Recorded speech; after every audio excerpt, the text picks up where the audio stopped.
Bonjour mes parfumés célestes, soyez les bienvenus à votre espace Parfum Céleste. Nous sommes une compagnie prophétique composée par des prophètes et par des intercesseuses dans cette dimension prophétique. Et nous allons continuer avec notre thème, le pouvoir de la langue. Et je dirais plutôt le pouvoir de nos paroles.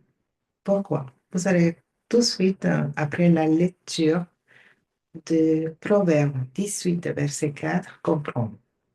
La parole nous dit, les paroles de la bouche d'un homme sont des eaux profondes, et la fontaine de la sagesse est un torrent qui coule. Et si nous lisons la parole en 2 Samuel, chapitre 23, verset 2, l'Esprit de l'Éternel a parlé en moi, et sa parole a été sur ma langue. Matthieu chapitre 10, verset 20. Car ce n'est pas vous qui parlez, mais c'est l'Esprit de votre Père qui parle en vous. Voilà les pouvoirs de nos paroles, comme cette parole, surtout si ces paroles sont guidées, conduites par l'Esprit comme nous venons de lire. Nous avons déjà évoqué l'importance de notre langue. Comment cette langue peut amener la vie ou la mort. Nous allons voir les pouvoirs, justement, de nos paroles quand nous choisissons la vie. Et le Seigneur m'a donné plusieurs exemples. Et nous allons commencer par Matthieu chapitre 8, du verset 5 à 10. Jésus entre dans Capernaum. Un officier romain s'approche de lui et lui et lui demande son aide en disant, Seigneur, mon serviteur est couché à la maison, il est paralysé et il souffre terriblement. Jésus lui dit, je vais aller le guérir. Mais l'officier lui répond, Seigneur, je ne suis pas digne que tu entres chez moi, mais dis seulement un mot, et mon serviteur sera guéri. Moi, je vais un chef et je commande des soldats. Je dis à l'un d'eux, va, eux il va. Je dis à un autre, viens, eux ils viennent. J'ai dit à mon esclave, fais ceci, et il le fait. Quand Jésus entend cela, il admire l'officier, et il dit à ceux qui l'accompagnent, je vous le dis, c'est la vérité. Dans le peuple d'Israël, je n'ai pas trouvé personne avec une foi aussi grande. Vous connaissez cette histoire où l'officier vient demander l'aide à notre Seigneur Jésus-Christ. Pourquoi? Parce qu'il avait un de ses serviteurs malade. Et Jésus dit, oui, oui, je vais venir avec toi, je vais prier pour lui. Il dit, non, non, je n'ai pas besoin que tu viennes, surtout pas, ne rentre pas chez moi parce que je ne sais pas dit. Mais en connaissant l'autorité qui est sur toi, en connaissant la puissance qui est en toi, dis la parole, dis les mots et mon serviteur sera guéri. Voici un homme déterminé. Voici un homme avec une foi surnaturelle. Mais surtout, voici un homme qui connaît les principes d'autorité. Pourquoi? Parce qu'il dit, je suis un homme soumis à l'autorité. Moi aussi, je suis un homme d'autorité.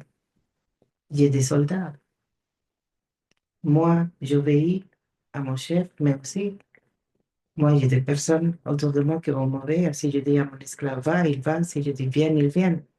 Pourquoi? Parce que les principes d'autorité reposent sur les paroles aussi, qui sont déléguées à cette autorité. Et nous avons l'autorité de notre Seigneur Jésus-Christ déléguée dans son nom. C'est pour ça que l'importance de nos paroles va déterminer la vie ou la mort. Il faut comprendre cela. Vous n'êtes peut-être pas en mesure de comprendre quelle est l'importance de nos paroles. Mais nous allons continuer et je vais vous donner un autre exemple. C'est en 2 Rois,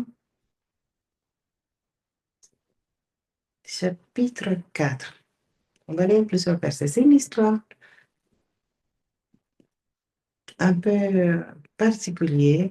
Nous n'allons pas à lire toute l'histoire. On va lire l'essentiel. Mais c'est tellement parlant. Surtout parce que nous allons avoir l'introduction avec Jésus, l'officier. Mais évidemment, vous pouvez dire, mais oui, c'est normal, c'est Jésus qui a donné la parole. C'est Jésus qui a dit les mots.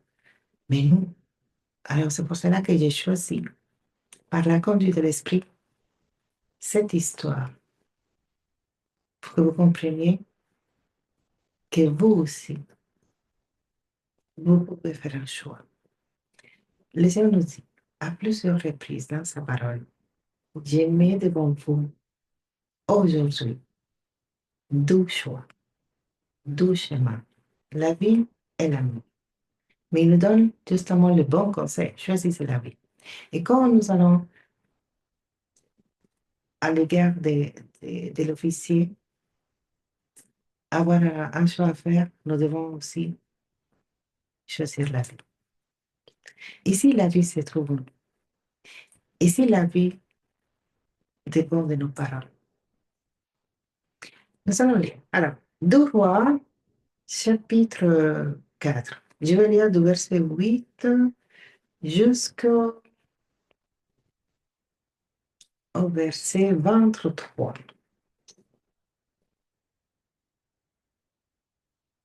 La parole dit, un jour, Élisée passait par Sunem. Il avait là une femme de haute condition qui insista pour qu'il accepte de manger. Chaque fois qu'il passait par là, il se rendit désormais chez elle pour manger. Elle dit à son mari, vois-tu, je sais que cet homme qui passe toujours chez nous est un saint homme de Dieu. Faisons une petite chambre indépendante et mettons-y pour lui un lit, une table, un siège et un chandelier, afin qu'il puisse se retirer quand il viendra chez nous. Élisée prévit un jour dans la région. Il se retira dans la chambre, à l'étage, et il coucha. Il dit à son serviteur, Géasi, appelle cette Sunamite. Géasi l'appela et elle se présenta devant lui. Élisée dit à Géasi, dis-lui, tu t'es donné toute cette peine pour nous. Que pouvons-nous faire pour toi? Faut-il parler en ta faveur au roi ou au chef de l'armée? Elle répondit, je vis bien tranquillement au milieu de mon peuple. Élisée dit, que faire pour elle? Géasi répondit, en fait, elle n'a pas de fils et son mari est vieux. Élisée dit, appela. Géasi l'appela et elle se présenta à la porte. Élisée lui dit, à la même époque, l'année prochaine, tu embrasseras un fils. Elle répondit, non, mon Seigneur, homme de Dieu, ne trompe pas ta servante. Cette femme devint enceinte et elle mit au monde un fils à la même époque l'année suivante, comme Élisée le lui avait dit. L'enfant grandit. Un jour, qu'il était allé trouver son père vers les moissonneurs, il lui dit, ma tête, ma tête. Le père dit à son serviteur, amène-le à sa mère. Le serviteur l'emporta et l'amena à sa mère. L'enfant resta sur ses genoux jusqu'à midi. Puis il mourut. Elle monta le coucher sur le lit de l'homme de Dieu, ferma la porte derrière lui et sortit. Elle appela son mari et dit, envoie-moi un des Serviteur et une ânesse. Je veux vite aller vers l'homme de Dieu et revenir. Il demanda, pourquoi veux-tu aller aujourd'hui vers lui? Ce n'est ni le début de mois, ni les sabbats.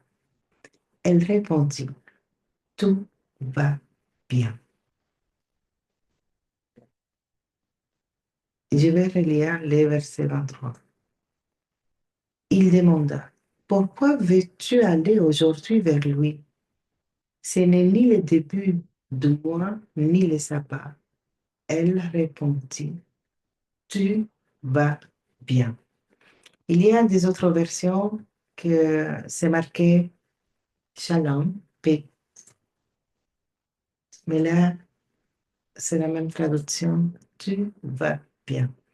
Je vais continuer, mais plus loin, au verset 32. Lorsque Lycée arriva dans la maison, il vit l'enfant mort, couché sur son lit. Verset 36. Élisée appela Géasi et lui dit, appelle notre Sunamite. Géasi l'appela, et il vit vers Élisée qui dit, prends ton fils. Et Lala s'est jetée à ses pieds et se prosterna jusqu'à terre. Puis, elle prit son fils et sortit. Voici la parole qui va nous permettre de comprendre la puissance de nos paroles. Les pouvoirs que nous avons quand nous avons à faire un choix, si c'est la vie évidemment, comment a fait cette femme, la Sunamite. Alors, j'ai lu pas toute l'histoire. Pourquoi? Parce que je vous invite à le lire. Mais le plus important, c'est le verset 23. Quand son mari lui dit, pourquoi tu vas aller le voir? Ce n'est pas ni le début du mois, ni le sabbat. Elle répond, tout va bien. Cette femme m'a toujours parlé. C'est une femme déterminée, une femme qui avait la crainte de l'Éternel, une femme solidaire, une femme de service, une femme qui connaissait justement et discernait sa saison, remplie de discernement, mais surtout une femme conduite par l'Esprit. Elle nous parle tellement. Sortons-nous les femmes, sa manière de gérer la situation, son comportement, son attitude vis-à-vis de son mari. C'est une femme riche. Là, il dit c'est une femme de haute condition, mais c'est une femme vraiment bien placée, bien positionnée, une femme d'influence. Aujourd'hui, on dirait une femme d'influence, justement. Et cette femme n'avait besoin de rien. Elle a préparé la chambre, d'abord avec l'accord de son mari. Ça nous parle d'une femme soumise, une femme qui connaissait les principes d'autorité, une femme qui n'était pas capable de même pas envisager de faire quelque chose sans l'accord et l'approbation de son mari. Une femme qui avait une bonne relation avec son mari, une bonne communication, une femme virtueuse. Pourquoi? Parce que justement, la manière qu'elle va gérer la situation en demandant à son mari, il faut se placer justement dans l'histoire à l'époque qui est en train de se dérouler cette histoire. Pourquoi? Parce qu'une femme seule ne peut pas se rendre n'importe où, et encore moins, ça cherche un homme. Ce n'était pas possible. Mais pourquoi son mari lui fait confiance? Parce que ça parle de quel type de femme nous sommes en train de parler. Ça parle que cette femme virtueuse a gagné la confiance du cœur de son mari. Elle était connue. Elle n'avait pas besoin que le prophète Élisée parle d'elle au roi. Elle n'avait pas besoin de rien. C'est-à-dire que tout ce qu'elle a fait pour les serviteurs, c'était vraiment une réponse de son cœur, un cœur reconnaissant, malgré qu'elle n'avait pas encore reçu tout ce qu'elle désirait. Je vous dis, ça nous parle énormément. On n'a pas encore arrivé au thème, que nous sommes en train d'aborder, mais je ne peux pas laisser passer cette opportunité en parlant de cette femme, la tsunami, sans vous partager toutes ses qualités afin de vous inspirer, que vous voyez un modèle à suivre. C'est vrai qu'aujourd'hui, les modèles des femmes qui sont en train de nous présenter la société, c'est rien à voir avec cette femme. Et on voit une femme comme la tsunamite qui peut être au milieu de son peuple, une femme active dans la société, une femme prospère, d'influence, mais qui est également une femme de valeur, qui peut vivre selon les principes de la parole de Dieu. Oui, c'est possible. Encore aujourd'hui, c'est possible. Et elle va justement gérer cette situation qu'elle n'a pas cherchée parce que quand le prophète lui dit, l'année prochaine, tu auras un enfant, elle dit non, non, attention, ne me trompe pas. Après, on va plus loin dans l'histoire, on n'a pas lu, mais c'est ça qui va se passer. Quand elle va aller chercher les habitants, elle les rappelle ça, qu'elle avait dit cette conversation en disant, je t'ai rien demandé. Et justement, je t'avais dit, ne me trompe pas. Mais on n'est pas encore arrivé là. Et se produit justement le miracle. Elle reçoit la parole, on voit cette parole qui va bénir cette femme. Elle a son enfant et l'enfant tombe malade. Et qu'est-ce qu'elle fait? Elle prend l'enfant, elle va le placer sur le lit du serviteur, elle va fermer la porte de la chambre, elle va voir son mari. Et quand son mari lui pose la question, comment va l'enfant? Elle répond, paix. On voit la maîtrise de cette femme, les fruits du Saint-Esprit. Un fruit tellement important et très difficile de cultiver, la maîtrise de soi. Comment va l'enfant qu'elle a rêvé toute sa vie? Comment va l'enfant qu'elle vient de voir mourir dans ses genoux? Et elle répond, bien, paix. Depuis ce moment-là, elle est en train de choisir la vie. Je ne sais pas si vous comprenez. Son cœur est en souffrance. Son âme est en amertume. Et elle répond, paix. Après, son mari va mettre à disposition tout ce qu'elle lui demande. Un serviteur, les amis. Et encore, elle dit au serviteur, attention, tu t'arrêtes pas au chemin. Tu parles à personne. Pourquoi? Elle savait l'importance des paroles. Elle savait quelle était l'importance de perdre son temps à parler. Elle sait que la parole est créative. Elle sait que si le serviteur allait saluer, parler, ça va créer des atmosphères de distraction. Et en connaissant la puissance des paroles, elle dit non, non, non. Il faut qu'on garde nos paroles pour s'aimer la vie. Et quand il arrive justement au mont Carmel, là où se trouvaient les prophètes, le prophète dit, va voir cette femme, si elle va bien, si son mari va bien. Prends des nouvelles. Et quand les serviteurs lui posent la question, elle dit, bien. Elle est toujours en train de s'aimer la vie. Et on peut dire, mais elle ment. Non, elle déclare ce qu'elle croit. Et justement, avant de continuer, pour ne pas laisser passer, parce qu'on vient d'aborder ce sujet, ce que nous dit la parole en 2 Corinthiens, chapitre 4, verset 13. Et comme nous avons le même esprit de foi qui est exprimé dans cette parole de l'Écriture, j'ai cru, c'est pourquoi j'ai parlé. Nous aussi, nous croyons, et c'est pour cela que nous parlons. Voilà la réponse de pourquoi cette femme avait répondu bien. Elle a cru, et selon ça qu'elle a cru, elle a parlé. Elle a cru que son fils, malgré qu'il était mort, malgré qu'il y avait une atmosphère de tristesse, elle a dit, bien.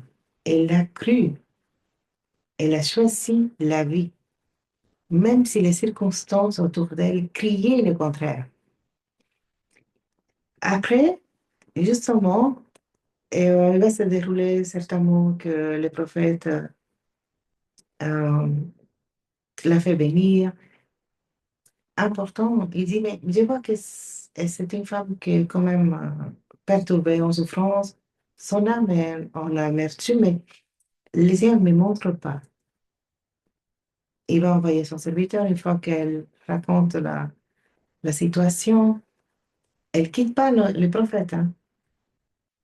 Vous allez lire l'histoire. Le serviteur va faire tout ce qu'il dit le prophète, finalement, jusqu'à ce que ce soit le prophète lui-même qui se rend et que prie pour l'enfant, que se couche sur l'enfant. Et qu'est-ce qui est important? C'est que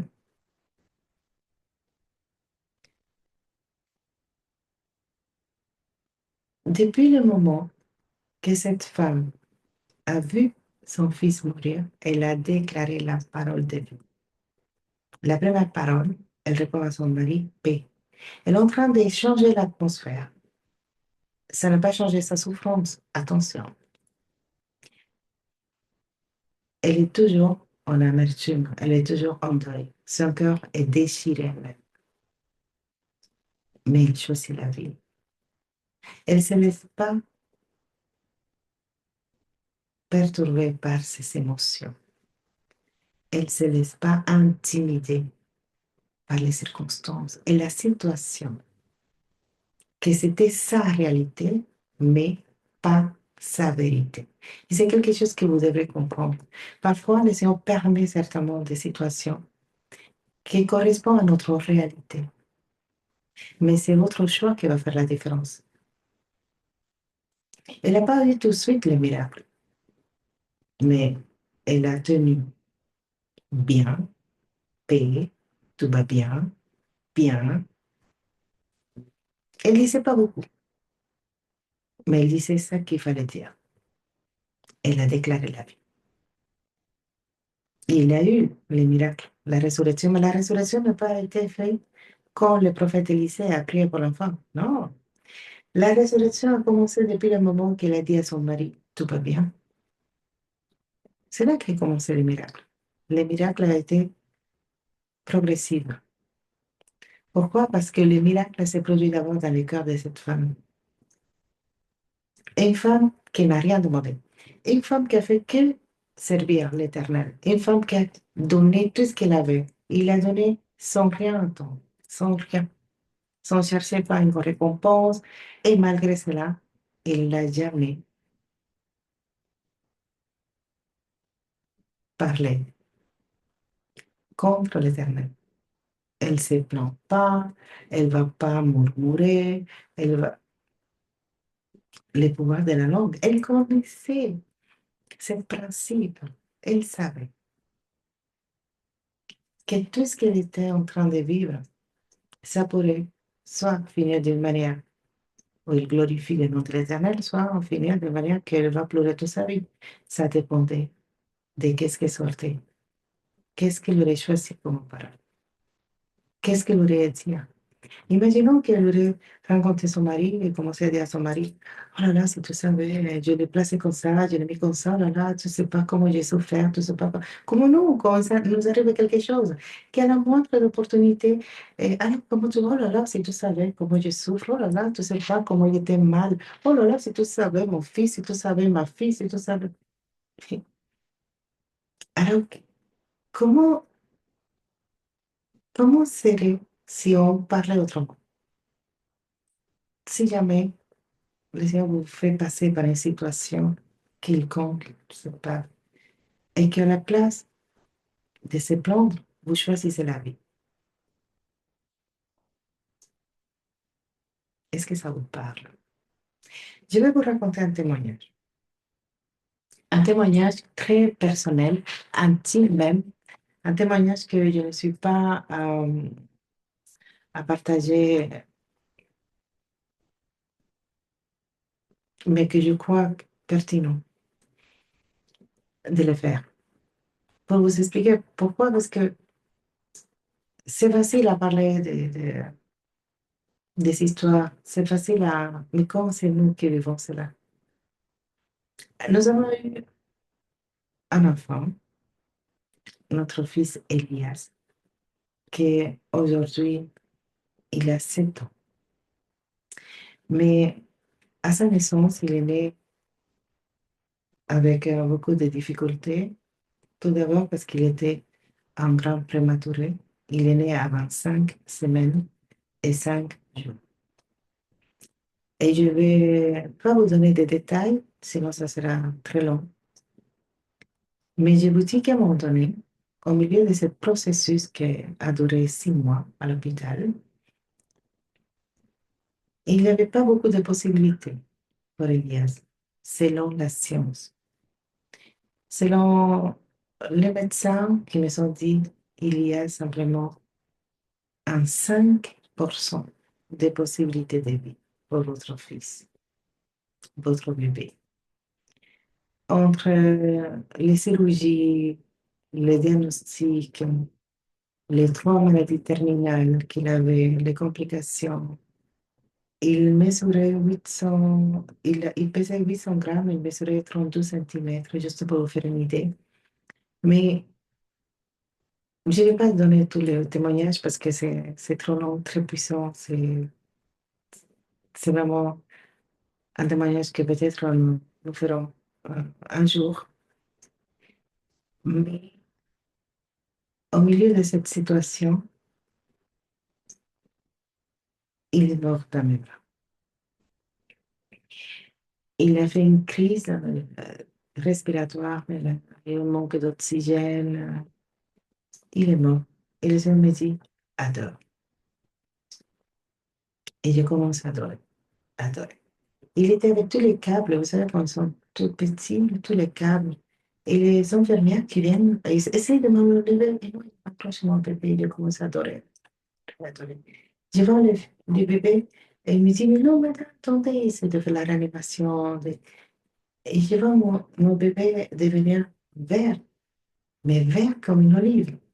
Après, il a passé de vert à bleu, presque violet. Il était mort parce que j'écoutais la machine qui faisait ting, je savais ping. Et je ne sais pas combien de minutes il est resté, peut-être 5, peut-être plus. Mais après, je continue à louer. Et je vois, en louant l'Éternel, qu'il commence à changer de couleur. Et je continue à adorer, à chanter. Et à un moment donné, je vois qu'il fait, et la machine est devenue stable. Pourquoi j'ai resté à louer, à adorer l'Éternel? Parce que quand tout ce processus a commencé, le Seigneur nous a donné cette parole. Il nous a parlé à mon mari et à moi en disant, toutes les personnes qui vont vous poser la question, comment va Elias? Comment va la situation? Comment va sa santé? Vous allez répondre, tout va bien. Bien. Il va très bien. Et vous comprenez que au moment que le Seigneur nous avait dit ça, on n'imaginait pas à quel point notre foi serait mise à l'épreuve, serait éprouvée. Non. Mais à chaque fois que les personnes autour de moi me demandaient comment va le bébé, comment va Elias, alors comment ça se passe à l'hôpital? Tout va bien? Très, très bien. Il est très en forme, il est très bien. Même jusqu'après, oui, juste après de cet épisode qu'il avait fait sur mes bras, j'ai reçu l'appel de ma maman et elle me dit alors, comment va Elias, comment il se porte? Il venait d'avoir cette crise respiratoire. Il venait de mourir en Amérique. Et je lui réponds, il va très bien. Ah bon, alors il grandit bien? Oui, il va très très bien, tout le temps, tout le temps. Toute notre famille n'avait pas la moindre idée de qu'est-ce qu'on est en train de traverser. D'ailleurs, tout le monde. Pourquoi? Parce que le Seigneur nous avait donné cette parole. Tout va bien. Paix, shalom. Et justement, le miracle d'Élias, qu'aujourd'hui il va parfaitement bien. Tout ce que vous pouvez imaginer par rapport au diagnostic en maladie, il est guéri complètement, certifié par la science même, reconnu le miracle par les médecins. Mais je comprends aujourd'hui que comment à la tsunami, les 50% du miracle de son fils de résurrection, ça a commencé avec une parole. Tout va bien. Pourquoi? Parce que les miracles doivent d'abord se produire dans votre intérieur. Les miracles doivent d'abord se produire dans votre foi, selon la mesure de foi. C'est ça que nous a dit la parole en Corinthiens. Je vais relire justement. Nous venons de lire 2 Corinthiens, chapitre 4, verset 13. Et comme nous avons le même esprit de foi qui est exprimé dans cette parole de l'Écriture, j'ai cru, c'est pourquoi je parlais. Nous aussi, nous croyons. Et c'est pourquoi nous parlons. C'est exactement ça qui s'est passé. Nous avons cru. Et c'est pour ça que je pouvais répondre. Tout va bien. Paix. Il va très bien. Et vous savez que oui, on est un être humain, on a besoin de se plaindre, on a besoin de dire comment c'est possible, mais je savais que je ne pouvais pas laisser l'opportunité à l'ennemi. Je ne pouvais pas. Il fallait que je choisisse la vie. Et si en choisissant la vie, je devrais mourir tous les jours. À chaque instant que je voulais me prendre, à chaque instant que je voulais dire pourquoi, pourquoi je ne mérite pas, en sachant que je pouvais même me justifier en disant non, non, non, je t'avais supplié, Seigneur, parce qu'en 2015,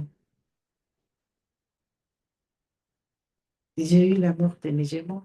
Alors je, je pouvais me dire, mais non, je suis justifiée. Donc, pourquoi? Pourquoi tu me fais passer 2 fois? Non, non, non, non, jamais. J'ai choisi la vie. Au milieu des réalités qui a essayé de tuer notre foi, on a choisi la vie. Et vous aussi, vous avez aussi en vous le même esprit que nous, l'esprit du Père, le Saint-Esprit. Et vous pouvez aussi, n'importe la situation que vous êtes en train de traverser, n'importe la réalité que vous êtes en train de vivre, vous pouvez choisir la vie. Vous pouvez commencer à parler autrement. Vous pouvez commencer à déclarer des paroles de vie. Oui, vous pouvez. Même si vous sentez rien du tout. Parce que ça ne s'agit pas d'un sentiment. C'est justement cela.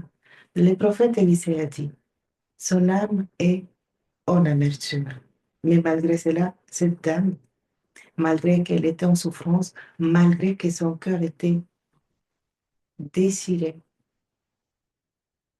elle pouvait déclarer la vie. Elle disait, paix, tout va bien, il va bien. Alors vous aussi, au milieu de vos souffrances, vous pouvez choisir la vie. Et nous allons continuer. Et je souhaite partager quelques versets avant de finir.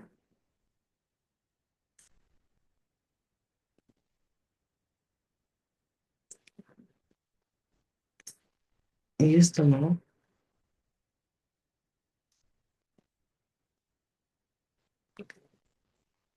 et nous allons partager les versets de 2 Samuel 23. C'est le verset que nous a donné le Seigneur pour cette parole, la puissance de nos paroles, le pouvoir de notre nom, quand nous faisons un choix de la vie. L'Esprit de l'Éternel a parlé en moi et sa parole a été sur ma langue. Vous savez que parfois, nous croyons que pour déclarer des paroles de vie, il faut que le Seigneur nous donne une révélation, il faut qu'il parle, il faut que... Non, non. La parole de l'Éternel est en nous. Il dit dans sa parole, j'ai gravé dans votre cœur mes lois et mes commandements. Jésus-Christ lui-même est la parole. Nous avons la parole. Nous connaissons la parole. Des paroles de bien, des paroles de vie, des paroles d'espoir. Alors, nous n'avons pas besoin de sentir quelque chose, d'avoir une vision, une visitation pour donner ou pour avoir des paroles de vie. Non. C'est un acte de foi, c'est un choix. Et si nous continuons à lire, et nous allons finir avec cela, Proverbe 18, verset 4, les paroles de la bouche d'un homme sont des eaux profondes. Je vais rajouter un mot, par la foi, comme un acte prophétique. Les paroles de vie, les paroles d'espoir, les paroles de bénédiction de la bouche d'un homme, de la bouche d'une femme, sont des eaux profondes. Et la fontaine de la sagesse est un torrent qui coule. Le Seigneur souhaite qu'on puisse commencer à changer la manière dans laquelle nous parlons. Nous avons déjà expérimenté ce sentiment de penser que tout est fini, qu'il n'y a plus d'espoir, qu'il n'y a plus de solution. Mais toujours, il va y avoir une réponse de la part de l'Éternel. Mais, et si la réponse, vous l'avez déjà en vous?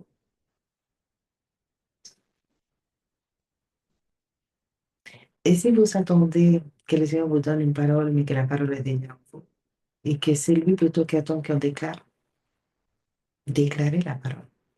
Vous n'avez pas besoin que les circonstances soient favorables, non. Vous n'avez pas besoin que votre réalité soit alignée avec les paroles que vous souhaitez déclarer. Non, pas du tout, ça ne marche pas comme ça. Sinon, à quoi ça sert d'avoir la foi? Si tout est parfait, si tout est aligné, alors c'est même pas cohérent. Où exactement est le surnaturel quand tout va bien? Qu'est-ce que vous a impacté de l'histoire de la Sonomie? Vous pouvez écrire dans les commentaires. À moi, ce qui m'a impacté, c'est que malgré que tout a été catastrophique au milieu de toutes ces situations, elle a déclaré tout va bien. Moi, si ce serait moi, je me jeter sur le bras de mon mari et je vais commencer à pleurer. Peut-être je ne vais pas déclarer des paroles de mort, mais je vais commencer à pleurer jusqu'à qu'il puisse me consoler. Mais elle, et j'imagine, selon moi, qu'elle a dû se dire, je n'ai pas le temps à perdre. Et c'est à partir de l'histoire de la tsunami quand j'ai vécu justement cette expérience que je vous ai déjà racontée, que j'ai commencé à dire cette phrase que si vous avez eu l'opportunité de m'écouter, à déjà à, à le dire, vous savez maintenant pourquoi je n'ai pas le temps pour pleurer. Je n'ai pas de temps, même pas pour pleurer. Parce que le temps que je prends pour pleurer, je peux l'utiliser pour déclarer, pour proclamer, pour me positionner. Quand nous déclarons des paroles de vie, vous savez qu'est-ce qui est en train de se passer? Nous sommes en train d'envoyer un message direct à l'enfer. Et vous savez c'est quoi? Imaginons, au milieu de toute cette atmosphère de mort, que nous sommes positionnés comme la sonomite et que nous choisissons la vie en disant shalom, tout va bien,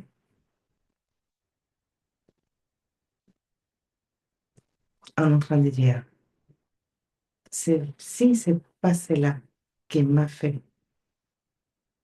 rétrocéder dans ma foi, si ce n'est pas la mort de mon fils qui va me faire m'éloigner de mon Dieu, qu'est-ce que tu pourrais faire contre moi? Et j'imagine cette femme dire de cette manière à l'affaire. C'est comme ça que je l'ai interprété. C'est exactement ça. Est-ce que tu crois que je vais m'arrêter au milieu de cette souffrance pour pleurer? Je n'ai pas le temps à perdre. Je vais aller chercher mon miracle. Et elle pourrait dire autant. Pourquoi? Parce qu'elle n'a pas cherché justement cet enfant. Elle n'a pas demandé. Mais elle n'avait pas le temps à perdre. Et nous, est-ce que nous avons le temps à perdre? Est-ce que vous avez du temps à perdre? Non, on n'a pas le temps à perdre. Pourquoi? Parce que le Seigneur revient bientôt. Parce que le Seigneur est à la porte. Et nous ne pouvons pas continuer à perdre du temps. Alors, je vous donne juste ce conseil. Si vous avez des circonstances, des situations, des atmosphères, des morts, désespoir, n'importe le problème, si c'est financier, si c'est la santé, commencez à déclarer la vie. Vous attendez un miracle, une transformation qui se produit dans votre vie. Et si on commence à transformer déjà la façon de parler, et si nous commençons à manifester la vie, et si le miracle que vous êtes en train d'attendre se trouve dans votre bouche, merci pour prendre le temps d'écrire dans les commentaires si vous avez un choix à faire et si ce choix c'est la vie. Profitez pour commencer à proclamer des paroles de vie, des paroles d'espoir. Vous pouvez partager autour de vous cette parole si vous considérez qu'il y a parmi vous une femme qui a besoin de savoir qu'elle peut faire un choix et que ce choix peut l'amener à recevoir un miracle, une bénédiction, une transformation qui peut commencer déjà en elle, en choisissant la vie. Merci beaucoup. N'oubliez pas de faire, de partager et surtout d'écrire dans les commentaires et de partager des versets. Soyez bénis. À très bientôt.